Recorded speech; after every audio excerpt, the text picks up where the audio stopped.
का जो दूसरा बड़ा स्थान है, एक तो सिर हुआ, दूसरे है कान। ये कान है ना, ये कफ के स्थान है। तो बच्चों के कान की मालिश रोज होनी चाहिए, जरूर होनी चाहिए। कान की मालिश कैसे करें? बस तेल लगाइए, हाथ में ऐसे ऐसे घुमाइए, फिर उल्टा घुमा दीजिए, फिर ऐसे घुमा दीजिए, और थोड़ा तेल कान में डाल के रखिए उनको, क्योंकि कफ का स्थान है कान। तेल डालते ही कफ शांत होगा। तो हमारी पुराने जमाने की जो माताएं हैं, वो रोज बच्चों को कान में तेल डालती थी, वो अनजाने में बहुत बड़ा वैज्ञानिक काम करती थी। देखा ना पुराने जमाने की माताओं को। आज के जमाने की माताएं तो कहती चिपचिपा है तेल, तेल चिपचिपा है तभी तेल है, नहीं तो उसमें कुछ है ही नहीं। तो पुराने जमाने की माताएं बच्चों को बराबर कान में तेल डाल के रखती थी। तो बच्चों के कान में नियमित रूप से तेल डालिए। फिर आप बोलेंगे जी कौन सा तेल? तो इसमें भागवत जी सूत्र दे रहे हैं कि आप जहां रह रहे हैं उसके हिसाब का तेल। आप चेन्नई में रह रहे हैं, चेन्नई भारत के गर्म इलाकों में है, गर्म इलाकों में ठंडा तेल अच्छा, तो सबसे ठंडा तेल नारियल का तेल है। तो चेन्नई में रहने वालों को नारियल के तेल की मालिश, नारियल का तेल ही खाना। अब आप बिहार में जाएंगे और मैं वहां कर आकर आपको कहूंगा, तो कहूंगा जी आप नारियल का तेल बिल्कुल मत खाओ, मालिश भी मत करो। मैं कहूंगा सरसों का तेल खाओ, उसी से मालिश करो।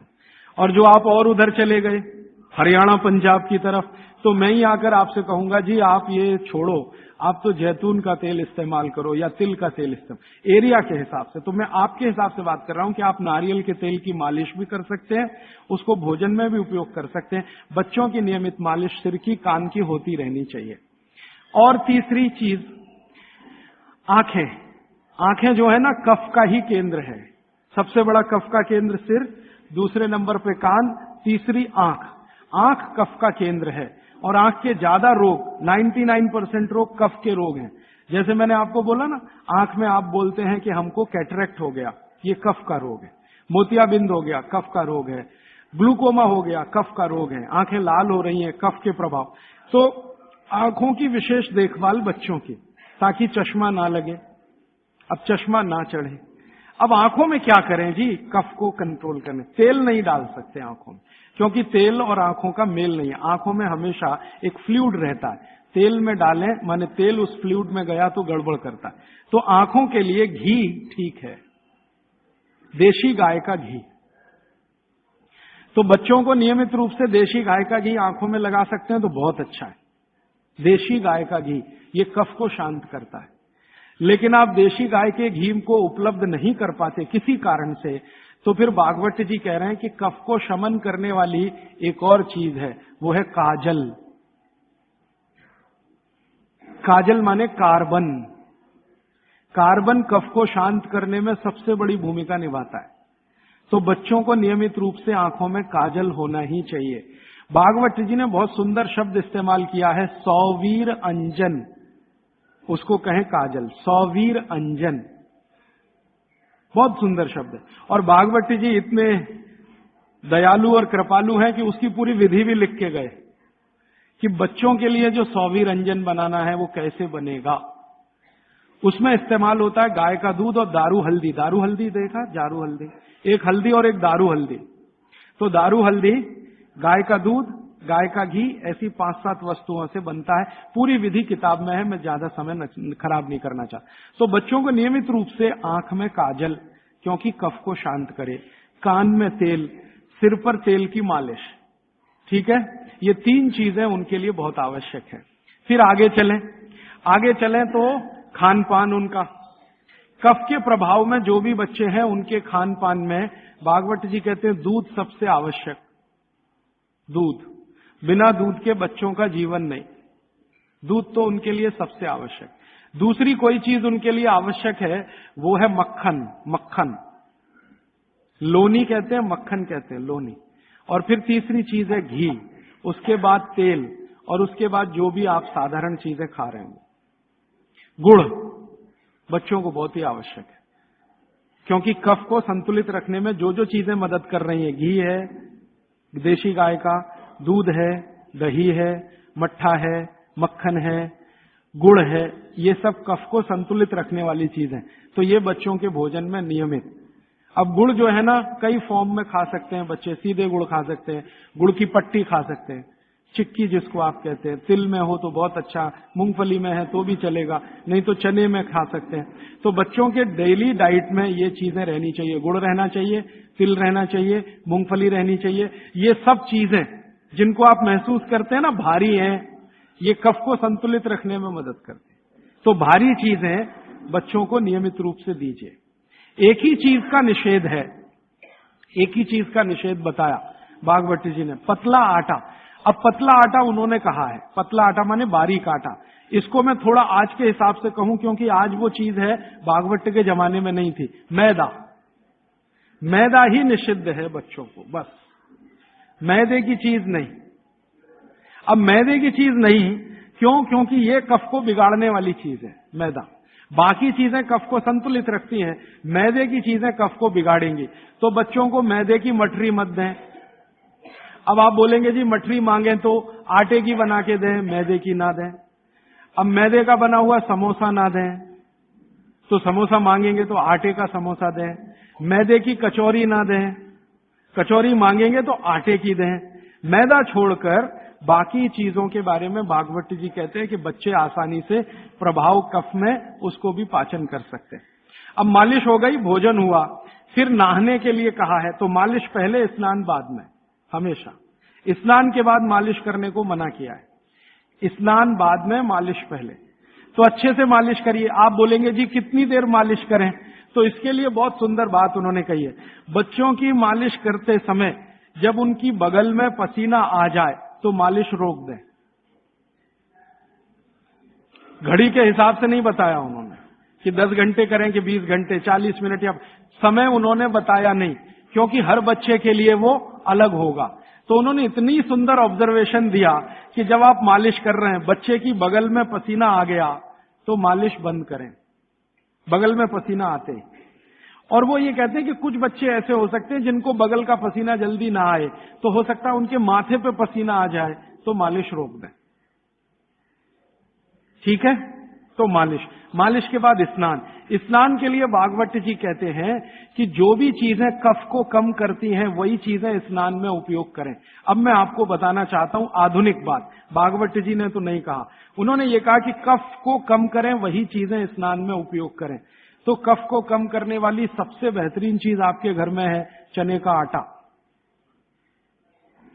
दूसरी बेहतरीन चीज है ये जो हमारे देश में संभव है, पता नहीं आपको मिलेगा कि नहीं, चंदन की लकड़ी का पाउडर। भागवती जी ने कहा है कि ये बहुत कफ को कंट्रोल रखता है। तो चंदन की लकड़ी का पाउडर माने चंदन पाउडर, चने का आटा, और मोटा आटा कोई भी, गेहूं का हो, चने का हो, दाल का हो, मोटा आटा। फिर कहते हैं मसूर की दाल का आटा, फिर वो कहते हैं मूंग की दाल का आटा। ये सब कफ को कम करने वाली चीज है। तो कहते हैं बच्चों का स्नान इन्हीं से कराएं ताकि कफ कम रहे। मतलब सी बात है, साबुन ना लगाएं, क्योंकि ये जो साबुन है ना, ये केमिकल है। केमिकल माने सोडियम हाइड्रोक्साइड, सोडियम हाइड्रोक्साइड माने कास्टिक सोडा। ये कास्टिक सोडा तो कफ को भड़काने वाली चीज है, इसलिए बच्चों को साबुन गलती से भी ना लगाएं। उनको चने के आटे से नहलाएं, मुल्तानी मिट्टी से नहलाएं, चंदन पाउडर से नहलाएं, क्योंकि कफ को कम करने वाली ये सब चीजें हैं। इन चीजों से ही स्नान कराएं। उपटन बना के रखें घर में, उपटन से स्नान कराएं बच्चों को, साबुन गलती से भी नहीं। और साबुन जो गलती से आप लगा रहे हैं और आंख में गया तो सर्वनाश कर सकता है आंख का, क्योंकि आंख कफ के प्रभाव में है और साबुन बहुत तीखा होता है। वो पित्त और वात के प्रभाव की चीजें हैं। तो दुश्मन मिल गए दो एक साथ, साबुन और आंखों का जल, तो तकलीफ करेगा। वैसे भी बच्चे बहुत रोते हैं साबुन आंख में लगे। तो आजकल टीवी में एक विज्ञापन आने लगा है, बिना आंसू निकालने वाला साबुन दुनिया में हो ही नहीं सकता। ये मूर्ख बनाने के तरीके हैं आपको। कोई भी साबुन आंसू ना निकाले, ये हो ही नहीं सकता, क्योंकि साबुन है ही पित्त और वात का और आंखें हैं कफ की। लगेगा तो आंखों से आंसू निकलेंगे ही। हाँ, एक ही समय में हो सकता है कि साबुन में कास्टिक सोडा सबसे कम हो, ग्लिसरीन और तेल सबसे ज्यादा हो। तो ग्लिसरीन और तेल अगर सबसे ज्यादा है तो उपटन में ही तेल मिला के नहला देना। साबुन क्यों खरीद के ला रहे हैं? 35 रुपए का आता है Johnson and Johnson baby soap, 350 रुपए किलो। 35 रुपए का 100 ग्राम 350 रुपए किलो काजू से महंगा है। काजू 200 रुपए किलो, साबुन 350 रुपए किलो। बादाम से महंगा है, बादाम 300 रुपए किलो, साबुन 350 रुपए किलो। और नहा के जाएगा कहां? पानी में ही जाएगा ना। 350 रुपए किलो की चीज पानी में बाहर है। उससे अच्छा काजू खिला दें उनको, बादाम खिला दें। तो नहाने के लिए उबटन जो बहुत सस्ता पड़ता है, और क्वालिटी उसकी कैसे चेक करें कि कफ को नाश करता है, कफ को शमित रखता है, कफ को शांत रखता है, इसलिए उबटन का स्नान बच्चों को जरूरी। आगे बढ़ें। बच्चों का स्नान होने के बाद उनके खान पान का मैंने बता दिया। ऐसी चीजें उनको नियमित खिलानी है जो कफ को कम करती है। मैंने 3-4 चीजों के नाम लिए। दूध है, दही है, मट्ठा है, हर मोटा अनाज माने बाजरी है, जवारी है, ये सब कफ को शांत रखने वाली चीजें हैं। गाय का घी है ना, मक्खन और घी। मक्खन ज्यादा अच्छा है बच्चों को बनिस्बत घी के, क्योंकि मक्खन कफ को शांत रखने में मदद करता है। तो मक्खन ज्यादा से ज्यादा उनके भोजन में रहे, और बाकी सब चीजें दाल चावल जो भी आप खाते हैं अच्छा। फिर उसके बाद शाम के समय 3-4 बजे के आसपास क्या होता है, उनका पित्त थोड़ा बढ़ेगा। 12 से 4 के बीच में पित्त बढ़ता है। 12 बजे तक कफ के असर में है, 12 से 4 के बीच में पित्त बढ़ेगा। तो उस समय ऐसी चीजें खिलाएं जो घी की बनी हुई चीज। और रात को ये बच्चे थोड़ा वात के असर में आते हैं। कफ तो सबसे ज्यादा है, लेकिन रात को वात के, तो वात को कम करने वाली चीजें रात को उनको दें। और वो मैं पहले दिन भी काफी बता चुका हूं। तो ये हो गया बच्चों की दिनचर्या। 7 बजे सोने के लिए का माहौल बनाने के लिए तैयारी करें। 7 बजे तक माहौल बने सोने का, तो 8 बजे सोएंगे। और माहौल बनाने में सबसे बड़ी मदद करेगा टीवी का स्विच ऑफ। मेरी तो आपको विनती है कि घर के छोटे बच्चे हैं ना, तब तक केबल कनेक्शन ना लें। छोटे बच्चे जब थोड़े समझदार हो गए हैं तो चलो चलेगा, क्योंकि समझदार होने से मतलब उनको मालूम होना चाहिए कि कहां स्विच ऑफ करना है। तो उस समय थोड़ा चल जाएगा। लेकिन बच्चे जब तक छोटे हैं, साल भर के, 1.5 साल के, 2 साल के, 2.5 साल के, तब तक तो केबल कनेक्शन ऑफ रखें। या केबल कनेक्शन है तो टीवी ऑफ रखें, चले नहीं उनके सामने, नहीं तो वो चालू हो जाएंगे। पोगो देखेंगे, पोगो। हाँ, कार्टून फिल्म देखेंगे। क्यों देखेंगे जान लीजिए। कफ के असर में जो बच्चा होता है, इसको समझाना चाहता हूं मैं। कफ के असर में जब बच्चा होता है तो उसकी कल्पनाशीलता सबसे ऊंची होगी। मैंने थोड़ी देर पहले कहा ना, ये कफ है जो सम में रहे तो व्यक्ति को बहुत कल्पनाशील बनाएगा। इतना कल्पनाशील और वैज्ञानिक बनाएगा, सोच नहीं सकते। बिगड़ेगा तो सबसे बड़ा अपराधी भी बनाएगा उसको। तो बच्चों की कल्पनाशीलता बहुत होती है, क्योंकि वो कफ के असर में है। इसलिए हर ऐसी चीज जो उन्हें सोचने में मदद करती है उनको अच्छी लगती है। आपने एक कहानी सुनाई, बच्चे कहानी सुनते हैं ना बड़े मजे से। क्यों सुनते हैं? वो उनकी कल्पनाशीलता में मदद करती है कहानी। आपने कहा एक राजा था, अब इतना कहते ही उनका चालू हो गया दिमाग। आप आगे का वाक्य बोलेंगे, उसके पहले वो कल्पना कर लेंगे राजा कैसा है, सिंहासन पर बैठा है कि जमीन पे बैठा है, बगल में रानी है कि नहीं है, सामने वजीर है कि नहीं है, मंत्री है कि। ये तो आपके बोलने से पहले उनके दिमाग में घूम गई पूरी फिल्म। एक राजा था, फिर कहेंगे आगे बताओ, तो आप कहेंगे एक रानी थी। अब रानी के बारे में सब बातें उनके दिमाग में आ गई। फिर आप कहेंगे क्या हुआ, तो दोनों मर गए, खत्म कहानी। अब आप कहेंगे तो उनको बिल्कुल अच्छा नहीं लगेगा। हम लोग बच्चों को टालने के लिए कहते हैं, एक राजा था, एक रानी थी, दोनों मर गए, खत्म कहानी। उनको बिल्कुल अच्छा नहीं लगेगा, क्योंकि जिस समय कल्पना उनकी चलना शुरू हुई, आपने कहानी खत्म कर दी। अब आप टालना चाहते हैं उनको, और वो कल्पना करना चाहते हैं उस समय। तो आप कहानी को जितना लंबा खींचें उतना अच्छा। मेरा कहना यह है आपको, कहानी को लंबा खींचते जाएं, भले एकता कपूर के सीरियल की तरह से खींचें उसको। इतनी इलास्टिसिटी है एकता कपूर के सीरियल में कि सालों साल हो गए, खत्म ही नहीं होते।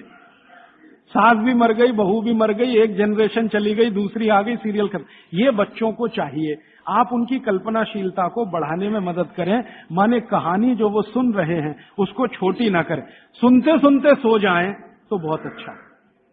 और मेरी आपको विनती है कि चुन चुनकर कहानियां सुनाएं उनको। अब आज के जमाने में कैसे बच्चे आपको चाहिए, जैसे चाहिए वैसी कहानी सुनाइए। भगवान महावीर जैसे बच्चे चाहिए तो सुनाइए उनकी कहानी, रोज सुनाइए। सुनेंगे, बड़े प्रेम से सुनेंगे, लेकिन कल्पनाशीलता के साथ। आप अगर उनको चाहते हैं कि राणा प्रताप जैसे हों तो सुनाइए उनकी कहानी, लक्ष्मीबाई जैसे हों तो सुनाइए उनकी कहानी, क्योंकि बच्चों की कल्पनाशीलता आपसे ज्यादा बड़ी है, ये जान लीजिए। ये अलग बात है कि उनके पास शब्दों का भंडार कम है, शब्दकोश कम है, लेकिन सोचने में वो आपसे आगे है। तो शब्द आप दे दीजिए, कल्पनाशीलता उनके पास है, बैठकर वो अपना चित्र बना ही लेंगे। और जिन बच्चों को जितनी लंबी कहानियां आप सुनाएंगे वो उतने ही क्रिएटिव होने वाले हैं, उतने ही क्रिएटिव होंगे। अच्छा वैज्ञानिक बनाना है बच्चों को तो कल्पनाशीलता ऊंची चाहिए। तो अच्छे वैज्ञानिक बनाना है अगर किसी भी बच्चे को तो कल्पनाशीलता ऊंची, तो कहानी उतनी लंबी। अच्छा मैथमेटिशियन बनाना है, कल्पना शक्ति अच्छी चाहिए तो कहानी लंबी। माने लंबी कहानियां सुनाने की आप अपनी आदत डालें तो बच्चों में आएगी।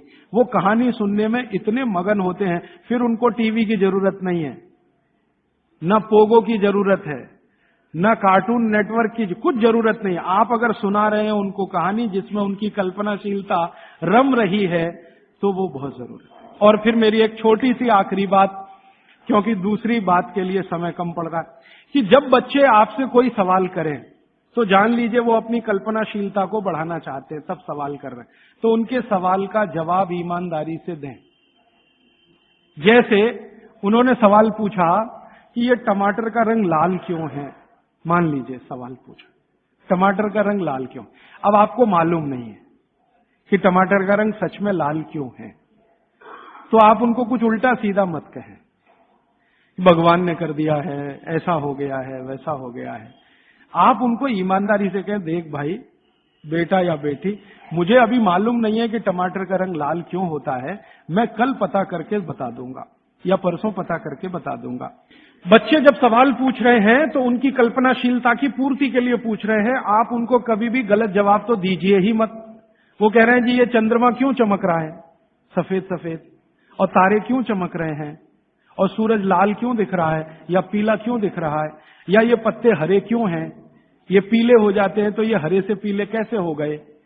ऐसे सवाल वो पूछेंगे, उनके उत्तर पूरी ईमानदारी से दीजिए। तो इसका माने आपको पढ़ना ही पड़ेगा, बिना पढ़े आप उत्तर दे नहीं सकते।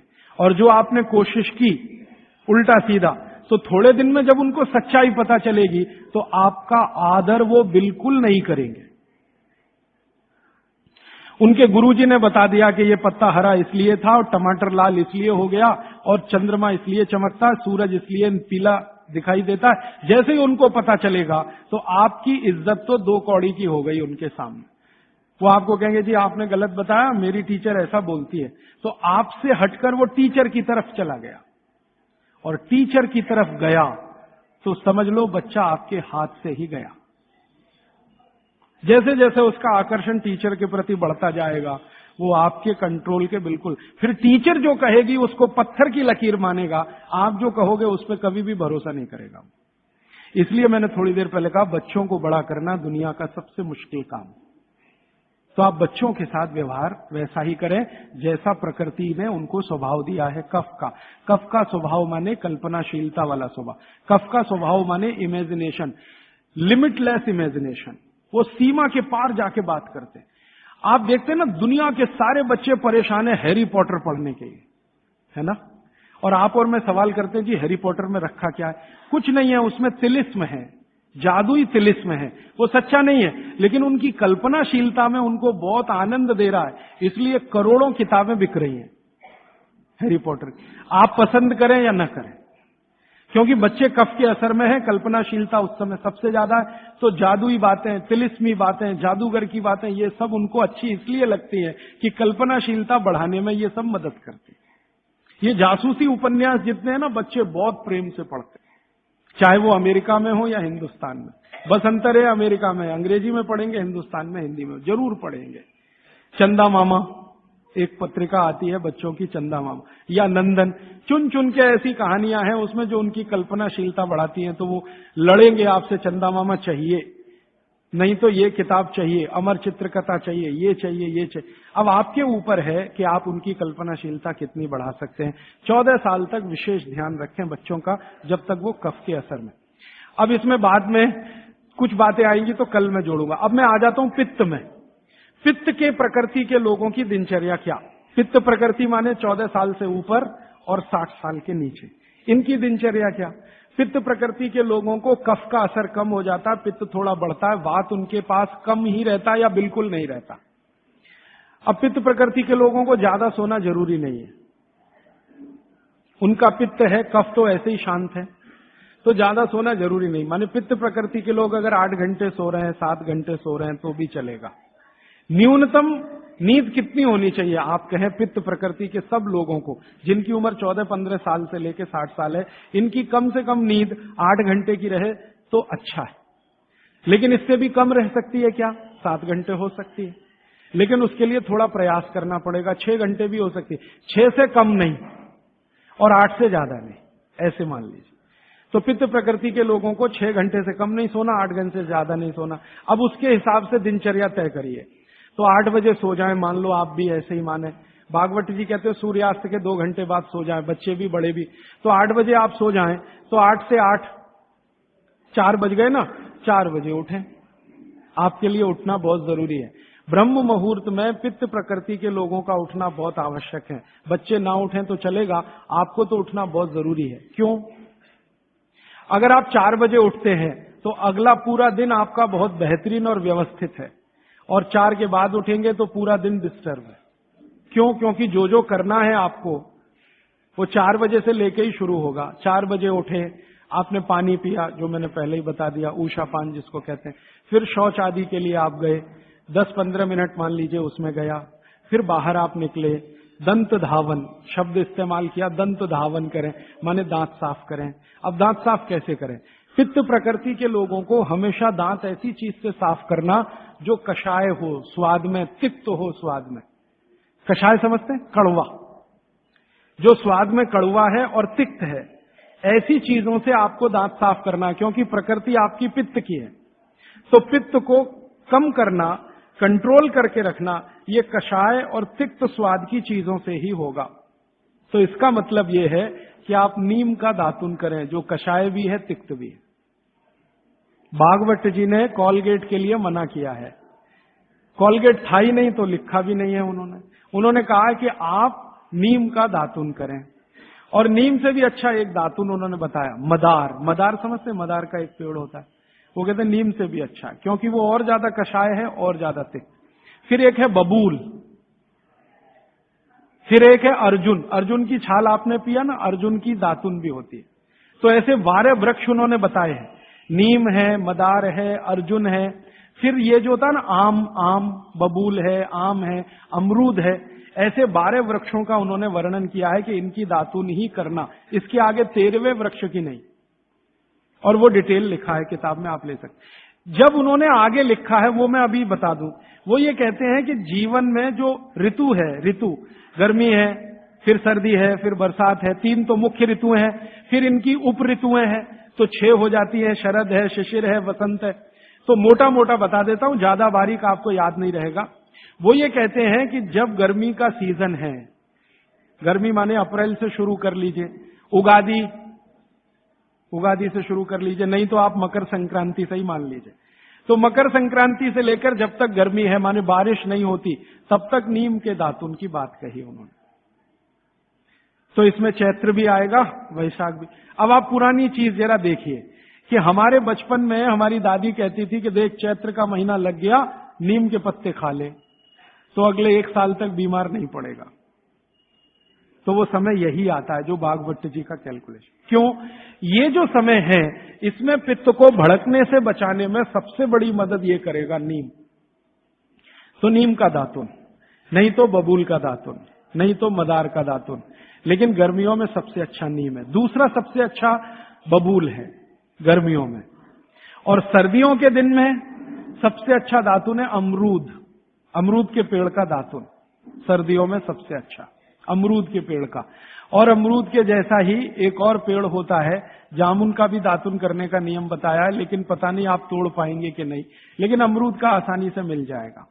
और फिर ज्यादा बारिश के दिनों में जो वो बोलते हैं, तो आम का भी कर सकते हैं, अर्जुन का भी कर सकते हैं। और आप बोलेंगे जी पूरी जिंदगी अगर नीम का ही दातुन करें तो कर सकते हैं। 3 महीने लगातार करके थोड़े दिन छोड़ देना, फिर 3 महीने कर लेना। वो थोड़े दिन छोड़ने का नियम ध्यान रखना। तो फिर आप बोले थोड़े दिन छोड़ दिया तो क्या करें, उस दिन दंत मंजन कर लेना। दंत मंजन के लिए वो ये कहते हैं कि आप जिस एरिया में रह रहे हैं वहां का तेल, और जिस क्षेत्र में रह रहे हैं वहां जो उपलब्ध लवण माने नमक, और जिस क्षेत्र में रह रहे हैं वहां की उपलब्ध हल्दी, ये तीनों मिलाकर आप पाउडर बना के दांत पे घिस सकते हैं। ये बहुत अच्छा दंत मंजन उन्होंने माना। दूसरा दंत मंजन उन्होंने बताया है गाय के गोबर को सुखाकर जलाएं, उसकी जो राखी है उसमें थोड़ा कपूर मिला दें, थोड़ा सेंधा नमक मिला दें, बहुत अच्छा दंत मंजन। तीसरा वो कहते हैं कि जो त्रिफला चूर्ण मैंने बार बार आपको बोला, त्रिफला चूर्ण है तो इसको बारीक पीसें, दंत मंजन के लिए बारीक पीसना और खाने के लिए मोटा पीसना। तो बारीक त्रिफला चूर्ण, थोड़ा सेंधा नमक, बस मिला के दांत पे घिसें तो ये दंत मंजन। ऐसे 8-10 तरह के दंत मंजन है, 12 किस्म की दातुन है। तो आप ये जरूर करें, माने टूथपेस्ट बंद करें। अब क्यों करें टूथपेस्ट बंद? भागवत जी और आधुनिक विज्ञान को जरा जोड़ता हूं। आप पित्त के असर में हैं, जान लीजिए। सुबह सोकर उठेंगे तो मुंह में पित्त ही भरा हुआ है, लार जिसको आप कहते हैं। अब ये असर ज्यादा है तो इसको कंट्रोल रखना है आपको, तो इसलिए कहा ये दातुन अच्छी है। लेकिन अगर आप ब्रश कर रहे हैं, पेस्ट कर रहे हैं, तो क्या है उसमें? चीनी है, चीनी है ना, शुगर है। अब वो सैक्रीन के रूप में है या किसी भी रूप में शुगर है, और शुगर और पित्त का झगड़ा है। तो सुबह उठते ही अगर आप पेस्ट कर रहे हैं जो मीठा है तो सर्वनाश है। मीठा ब्रश माने मीठा पेस्ट पित्त में मिलाएं तो पित्त को तो बिल्कुल खराब करेगा ही, और मुंह को भी खराब करेगा। क्योंकि सुबह का मुंह आपका मीठे के असर में आया, मीठे के असर में, तो 101% चांसेस हैं कि आपके दांत खराब होना जल्दी शुरू हो। और मेरा ऑब्जर्वेशन है कि जो ज्यादा पेस्ट कर रहे हैं उन्हीं के दांतों में कीड़े सबसे ज्यादा लग रहे हैं। कीड़े लगना माने दांत खराब होना। आप बंद करिए, ये अच्छा नहीं, विज्ञान के हिसाब से बहुत खराब, और धर्म के हिसाब से तो और भी खराब है। मैं कई बार यहां बोल के गया हूं, सभी कॉलगेट, क्लोजअप, पेप्सोडेंट जैसे टूथपेस्ट मरे हुए जानवरों की हड्डियों से बन रहे हैं। जैसे कॉलगेट बन रहा है मरे हुए सुअर की हड्डियों से। ये प्रयोगशाला में प्रयोग करके हम प्रमाणित करने के बाद बोल रहे हैं आपसे, क्योंकि मैं जानता हूं सामने वाली कंपनी मेरे खिलाफ केस कर सकती है। फिर भी मैं बोल रहा हूं कि कॉलगेट बन रहा है मरे हुए सुअर की हड्डियों से, पेप्सोडेंट बन रहा है मरी हुई गाय की हड्डियों से, क्लोजअप और फॉरहंस बन रहे हैं बकरी और बकरे की हड्डियों से। और अगर आप शाकाहारी हैं, चुस्त जैन हैं और सवेरे सवेरे हड्डियों को घिस रहे हैं, तो कहां धर्म पालन हो रहा है? और आप तो जैन हैं तो इतना जान लीजिए कि प्रत्यक्ष हिंसा का जितना पाप है ना, परोक्ष हिंसा का पाप भी उतना ही है। तो किसी कंपनी ने आपके लिए बनाया टूथपेस्ट, माने उसने मारा जानवरों को, उसमें से निकालने के लिए हड्डियां आपके लिए बनाया, तो पाप आपके ऊपर उतना ही है जितना उस मारने वाले के ऊपर है। तो कसाई का पाप अपने सिर पे क्यों लेना? तो क्यों ये कॉलगेट, क्लोजअप बंद कर दीजिए, दातुन पे आइए, नहीं तो दंत मंजन। आप कहेंगे चेन्नई में दातुन नहीं मिलता, नहीं मिलता तो दंत मंजन बताया उन्होंने, वो आप बना लीजिए, तरीका मैंने बता दिया। सभी ऋतुओं में एक दंत मंजन वो कहते हैं कॉमन है, त्रिफला चूर्ण का दंत मंजन किसी भी ऋतु में किया जा सकता है, तो आप उसका ध्यान रखिए। अब आपने दांत वात साफ कर लिए, अब आपकी आगे की जो दिनचर्या है वो कैसी होगी? आपको जो है ना, पित्त प्रकृति के लोगों को मालिश भी करना है, व्यायाम भी करना है। बच्चों के लिए तो सिर्फ मालिश है, आपके लिए मालिश भी है, व्यायाम भी है। तो अब आप में कई बार कंफ्यूजन ऐसा होगा कि व्यायाम पहले करें कि मालिश पहले करें। तो भागवत जी ने क्लियर कहा है कि वात के जो रोगी हैं उनको मालिश पहले, व्यायाम बाद में। और पित्त के जो रोगी हैं, रोगी से मतलब आप पित्त के असर में हैं, तो व्यायाम पहले, मालिश बाद में। तो आपको व्यायाम पहले करना है, मालिश उसके बाद करनी है। अब आप पूछेंगे कितना व्यायाम करें? तो आपके लिए भी नियम वही है कि जैसे ही आपके बगल में पसीना आया, व्यायाम रोक दें। जैसे ही बगल में पसीना आया, व्यायाम रोक दें, उसके आगे व्यायाम ना करें। पसीना आया, व्यायाम रोक दें। वो 10 मिनट में आए तो, 20 मिनट में आए तो, 25 मिनट में आए तो, 40 मिनट में आए तो, 1 घंटे में आए तो, आपके शरीर के हिसाब से ध्यान रखिए। इससे ज्यादा व्यायाम करने की कोशिश ना करें। अब वो कहते हैं सबसे अच्छा व्यायाम क्या? सबसे अच्छा, तो आप कहेंगे जी दौड़ना, तो भारत के हिसाब से ये सबसे अच्छा नहीं है। भारत के हिसाब से। भारत के हिसाब से ये दौड़ना बिल्कुल अच्छा नहीं है, क्योंकि दौड़ते समय वात बहुत